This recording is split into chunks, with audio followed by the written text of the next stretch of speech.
I have to apologize in advance for this review. It's kind of crappy. Typically I'll make anywhere from 3 to 4, maybe even more reviews of a car, and I will piece together the best parts of the reviews that I've made and make one really good review. I only got to make one review of the Chrysler, still doing it, Charger, Dodge Charger, and it's what you get. We ended up getting some snow, and the car sat here for 4 days in my driveway, undrivable.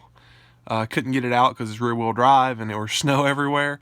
And so I ended up taking it back on its due date and not extending it, and didn't get to do any more videos on it. So that sucked. I do have a new car. I'll try to do a better review for it. But until then, here's what I've got. And I'm really sorry at the end I said that I would piece together some dash cam footage. I don't have that on this device, and I can't edit it together anytime soon. So maybe I'll try to throw that up a little bit later, but I no promises. Really sorry this review turned out to be lacking, but hopefully you guys still enjoy it. If you have any questions about this car, go ahead and leave them in the comments. I will try to answer anyone. I really did like this car. It was a nice car. I think the snow kind of changed my mind on the whole rear-wheel drive thing at the end, but for now, I like the car. See you guys later. Good morning, guys. Today we'll take a look at this 2016 Dodge Charger. The Dodge Charger does have these new LED accent lights that go around the headlights. This is something that Chrysler's been doing for a long time, and they are basically the same company, so it's what you expect. When you enable the signal light, the accent does go off to make up for the signal light, which is actually very, very bright. You do have these side marker lights, but they don't blink with signals. And you have them back here as well. This car's a little dirty. I have been driving it for a week, and I really haven't had time to wash it. This entire back light is a light. I mean, the whole ring around everything is a light, and it lights up really big and bright when you're hitting the brakes, which I like. Not a lot changed since last year's model on the outside of this car. Although I didn't do a review last year, well, so I guess a lot has changed. But I am loving this new design on the front of this car. It wears it well. If only it had fog lights, and I know that's an option, but this particular car does not have fog lights, and that's kind of a downside to me. Let's get inside. This is pretty basic of the basic for this particular car. There's not a whole lot here. You do have this 7-inch, this is not a 7-inch. This is a small inch touchscreen. You do see where there's room for the 8-inch, but it's just not included. So there's that. This car has climate controls built into this, which it also has physical buttons down here, but it's more digital than anything. And I'm not a big fan on this because there's a lot you have to do to get into here. I mean, if I want to change the temperature, I've got to touch it, I've got to do all that. I can do it from these buttons down here, but these have, you know, hot and cold, and you would think that's a temperature setting like it is in the 300. It's not. It's still manual, it's just with a digital touch. So your temperature is actually a bar you slide up or down, and that's not a temperature, it's just a setting. How do you want it? So that kind of disappoints. And then we have to look at, you know, changing it different, however you want that changed. That can only be done on the screen. That's sort of annoying, especially when you get this tiny little screen that you're trying to put everything into. I think at the very least this car could have had an 8-inch touch screen to pull all this off with. It does not. The center stack here, I like this a lot. This is the whole new 2015-2016 center stack for this car, and as well as the Chrysler 300. It's pretty great. I mean, it does everything you want it to do. You've got, I mean, it's fully customizable. So you have your range, 408 miles till empty. You've got your average mile per gallon, and you have your temperature. All three of those things can be changed from here in the screen setup. Upper left, I can change it to range, average, current, mile per gallon, the trip. So actually what I'm going to do, I do want to change it. I'm going to put range on that one, but on the center, I want it to show my trip because I'm really not getting a lot of information out of the other one. And I like the temperature to be there, so we'll leave that one. Fully customizable.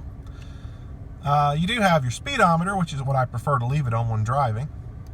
You've got some vehicle info with your temperatures, and you can slide through and look at all the oil temperatures and everything else. Really nice little screen here. Oh, and there was your tire pressure. I missed that one. Your fuel economy shows like a gauge and, you know, all that cool stuff. Trip info. Your audio. Any messages from the car. And then your setup and back to your speedometer. So I like that pretty well. And it is controlled by all these buttons here. Navigate through, and then you've got your hands-free for your phone. Voice activated. Then over here you got cruise control, and these buttons are supposed to be for adaptive cruise control. Obviously this is the base level car, so it doesn't have adaptive cruise control. It looks a lot like the Chrysler's gear shift, but it's not. It's a physical gear shift. It's not a joystick, if you will. So I kind of like that a lot compared to what Chrysler was doing. It's not the hockey puck one either, which is actually really nice because it's 2016, you know, you thought all their cars was going to that. This one didn't, so I like that. This car does have optional rear backup parking assist, so it's got, you know, the right here. And I do like that. It does have keyless entry with the push button start, and it does have remote start, so that's nice too. I'm not sure if any of these features are standard with this car because this car was kind of different to me. Usually when I get a car, I get the base level features for that particular trim level, and then I go over those base level features. For this particular trim level, the parking assist or backup assist, whatever you call that, and the keyless or remote start is not standard. So I'm not real sure what to think. I know it's optional upgrades, but the trim hasn't been upgraded. So it's kind of like, well, I can't say I like these features because they don't actually come with this particular model. So it's hard to say, you know, what else I might have. If the select shift is, it does have manual select shift, by the way. You can pull it down and drive and then over to manual, up and down for, that's pretty cool. I didn't notice that lit up till just now. But that's all, you know, that's all well and good. And then this wire, by the way, is a dash cam. That doesn't come with the car. I just want everybody to know that. So, yeah, this is the 2016 Dodge Charger. Maybe I'll pull some video off the dash cam of driving, and you guys can check that out. This is a fun car to drive. It's very, very comfortable.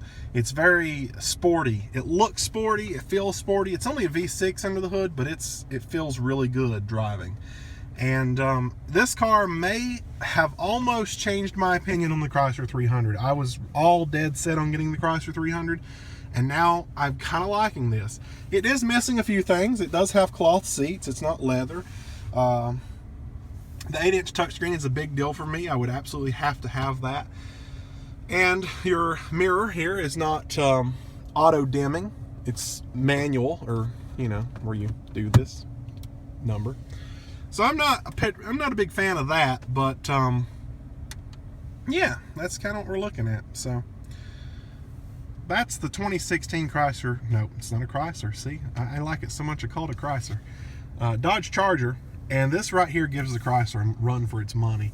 It's not quite as luxurious and feature rich, but it is definitely sporty looking, definitely sleek looking, and it's got everything the Chrysler has to offer at, well, I would say less the price, but to be perfectly honest with you, when you're looking used, like I'm doing, 1 year old, this actually prices the same as the Chrysler, and the Chrysler's got more features. Now new, I'm assuming it's a lot cheaper, but new really doesn't attract many people. I don't think any of my subscribers have ever bought new. I've never bought new, and I probably never will, just because a car loses its value so much when you drive it off the lot that if you buy it 1 year used, you're getting such a better deal. So this is really a slap together review, I realize that. I'll throw in some dash cam video and show you guys, you know, I did a little acceleration there in one of them, and yeah, so hope you guys enjoyed. Sorry this was a very not great review. I like this car, I like it a lot. It's not as nice as the Chrysler 300, I still can't give it that, but it does give it a good run for its money, and I'd give it a close second place if you're looking at cars for that particular class and that particular level, like I am. So I'm supposed to take this car back in a couple of days, but I'm strongly considering just keeping it an extra week because I got a lot going on, and it just, you know, it's comfortable. I love driving it. I've been through 3 tanks of gas already, and it's on full, so we got another one. Let's go. All right, I'll see you guys later.